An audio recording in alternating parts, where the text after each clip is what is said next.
Kimetsu Meet Yaiba? Bukan. Kimetsu Milk Yaiba. Ini dia review gue nontonin sebuah anime yang banyak banget disukai sama orang-orang, tapi menurut gue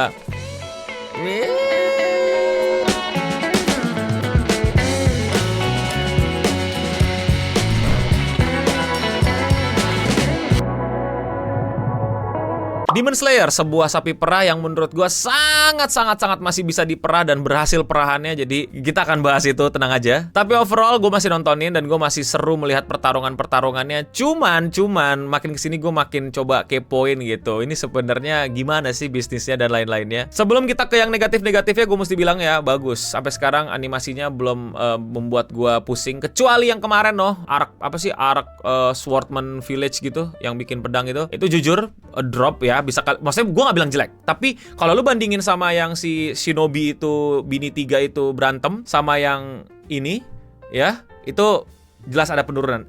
Ya kan? Ayo dong, jujur, masa gak mau ngaku? Ayo body denial. Sekali lagi gak jelek, cuman dibandingkan yang sebelumnya, waduh, men. Plot kita dimulai dengan pokoknya si Deku kita ini, Tanjiro itu kembali ya setelah berhasil membuat Nezuko jadi bisa mendapatkan vitamin D dengan secukupnya, dan dia tidak terbakar karena Nezuko sekarang sudah bisa menciptakan sunscreen yang otomatis keluar dari kulitnya kalau misalnya ada matahari. Tapi pas diajak ngobrol ternyata si Nezuko masih hidup. Dan setelah dua Hashirama yang cewek badag sama Hashira kecil itu berantem dan akhirnya mereka bisa timbul tompel ya di berbagai macam tubuhnya. Akhirnya mereka rapat besar gitu untuk akhirnya ke-reveal tuh kalau ternyata para Demon Slayer itu tuh bisa punya super saiyanya mereka gitu. Tapi ada twistnya gitu. Katanya kalau itu udah keluar akan sesuatu yang buruk terjadi. Dan gue bisa tebak. Gue gak baca manganya, gue cuma tahu kadang beberapa doang dan kadang diceritain di Discord doang karena gue udah nggak terlalu peduli plotnya karena ini yang dijual menurut gue animasinya dari Ufotable ya. Seriusan, gue belum tahu dan biar gue tebak kemungkinannya 3. Bisa jadi gue salah ya. Yang pertama adalah lu mati. Tapi gimana ya, kayak mati yang kalau lu pakai terus lu mati gitu loh, kayak kebakar kayak Might Guy gitu, kayak gerbang ke-8-nya Might Guy. Atau yang kedua nggak bisa punya anak, atau yang ketiga umurnya terbatas kayak Attack on Titan. Nah, yang bener yang mana? Silahkan di-spoilerin di kolom komentar di bawah. Kalau nggak mau kena spoiler, jangan lihat kolom komentar. Yang bening kalau nge-review sudah pasti spoiler. Kecuali diminta sponsor, jangan spoiler. Dan gara-gara rapat itu akhirnya diputuskanlah untuk mereka akhirnya membuat sebuah arc training gitu, Hashirama training. Jadi para Demon Slayer ini dilatih gitu ya sama para Hashiramanya untuk bisa melawan Muzan. Dan kata otak gue sih langsung, kenapa nggak dari tadi? Maksud gue, kenapa nggak dari kemarin? Maksud gue, gimana ya? Ini buat gue secara cerita nyebelin. Sumpah ini nyebelin banget. Silakan lu bilang, lu gak paham segala macam. Silakan kritisi gue di kolom komentar di bawah. Tapi secara cerita ini buat gue kayak, kok baru sekarang? Maksud gue gini, ini lu dari kemarin kan lawanin setan nih ya, lawanin demon nih ya. Itu latihannya pada di mana? Pada ngerental gitu, pada kelas online ya, apa para Demon Slayer gitu.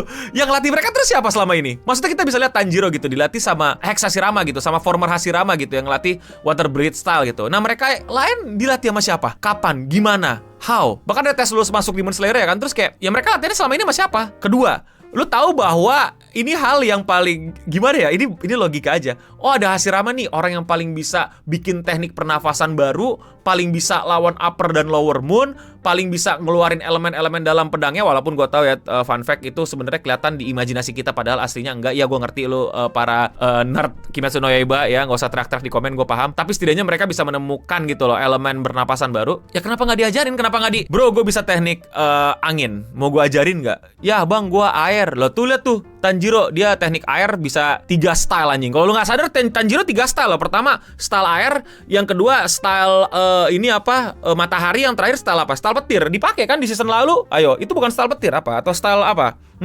Style F1, hah? Lightning McQueen. Kayak kenapa baru sekarang? Selama ini mereka latihan sama siapa? Jadi mereka selama bisa bunuh monster yang curun-curun, udah lo jadi Demon Slayer Corps, ye.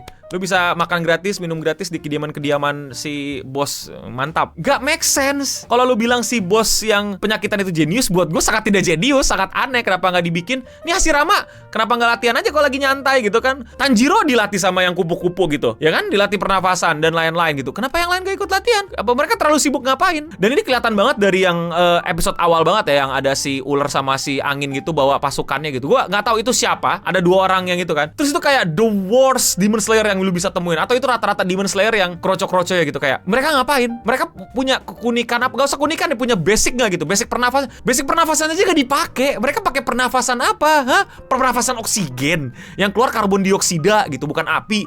Gak tahu, di otak gue nyebelin gitu. Kalian rasa gak sih itu nyebelin? Terus tiba-tiba kalian gak usah ikutan. Kalian mendokusai lo, apa bukan mendokusai apa? Majada apa? Itu mengganggu gua, lu kabur aja dua gitu. Hai gitu kayak.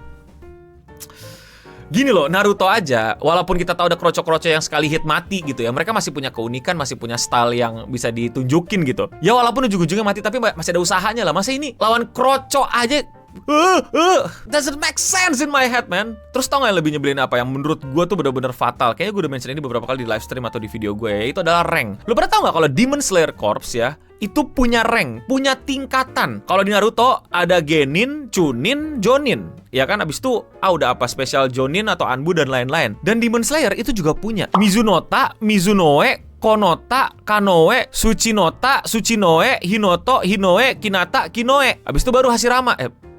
Kok Hashirama? Dari tadi gue bilang Hashirama ya, salah. Maksud gue Hashira, sorry. Dan itu dijelasin juga di anime. Dan lu tahu Tanjiro dan dua biji temennya itu, si babi sama si petir itu apa? Itu rank paling bawah, Mizunata, rank paling kroco. Dan mereka sudah ngalahin Lower Moon dan Upper Moon. Dan rank mereka masih Mizunata. Gue nggak tahu apakah ada fun fact atau apa yang gue baca di skip atau di anime, atau mereka mungkin udah masuk ke Hinata atau Hinoe. They deserve to be Hashira, man.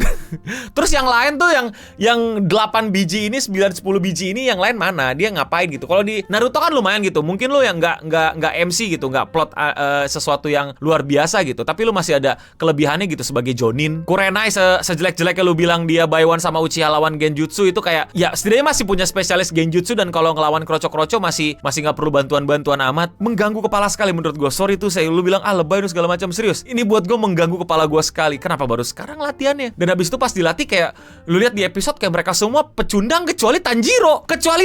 Terus mereka semua ranknya apa selama ini dan ngapain aja. Dan bayangin mereka udah latihan segitunya, yang spoiler nanti bakal ada perang besar. Gua yakin gak ada spesialnya gitu. Kayak mereka cuma jadi mid shield aja gitu, kayak tau-tau kebantai nantinya. Kayak gue yakin itu. Silakan bilang gua keliru. Enggak, nanti ada beberapa orang yang sangat powerful dan impactful karena dia punya pernafasan aneh-aneh gitu. Kayak gak tahu deh. Tapi ini tebakan gue, pasti mereka cuma jadi mid shield, ya kan? Ayo coba di kolom komentar di bawah, bener gak? Sayang banget world buildingnya buat gue.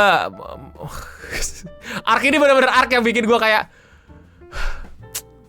walaupun emang dari awal gue udah gak peduli sama ceritanya, plotnya. Gue udah tau lah pasti Tanjiro menang melawan Muzan, atau either ada plot twist dikit, tapi ini bakal baik-baik saja. Tetap mesti kita apresiasi bahwa animasinya, bahwa efeknya, audionya, musiknya, warnanya, Ufotable itu juara. Walaupun season lalu agak-agak kurang dikit, tapi sampai sekarang pun gue masih nontonin, masih seru. Stylishnya juga, corak-coraknya, simbol-simbolnya digambarkan, dan seiyunya juga masih semangat. Bahkan comedic timingnya bagus banget. Masih beberapa hal gue ketawa, beberapa hal gue cringe, but love it. But again, gue makin brain dead. Dulu udah nggak matiin otak, sekarang otaknya gue paksa mati lagi untuk udah dong, gak usah dipikirin gitu. Tapi otak gue kan susah diperintahkan gitu ya, untuk makin dimatiin gitu. Kalau Jujutsu Kaisen udah bisa gue, udah berdamai gue, otak gue udah bisa mati total gitu. Tapi kalau ini tiba-tiba otak gue yang tadinya mati aja sampai ngamuk gitu, ini udah jadi zombie otak gue. Woi, ini kok begini?